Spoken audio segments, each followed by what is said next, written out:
Your city needs a new highway. It costs $2 billion. The government doesn't have it, so what happens next? This is where public-private partnerships enter the picture. A PPP is basically a handshake deal. Government says we need this built. Private companies say we'll build it, but you're paying us back over time. It's not a purchase. It's a long-term rental agreement written into concrete and steel. So why doesn't government just borrow the money itself? Because spreading a $2 billion debt across 30 years means huge interest costs. A private firm, though, they can borrow cheaper. Banks trust them. They've got a track record, so they borrow at lower rates, build the project, and charge the government a steady fee. Everyone saves money in theory.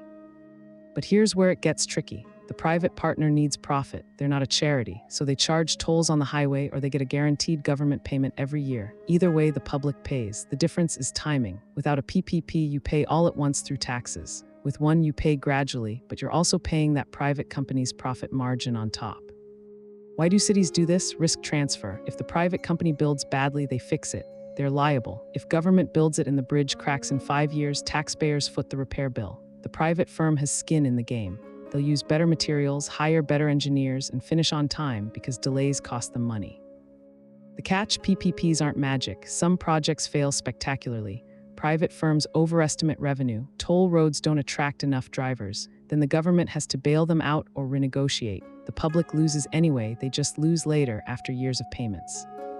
So the real question isn't whether PPPs are good or bad, it's whether they're the right tool for this specific job.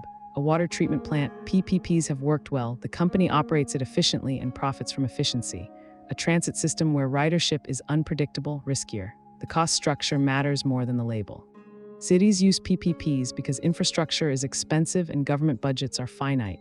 A private partner brings capital, expertise, and accountability. But accountability cuts both ways. When it works, cities get better infrastructure faster.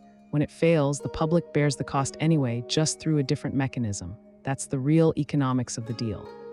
This video is for educational and informational purposes only and is not financial advice. Always do your own research.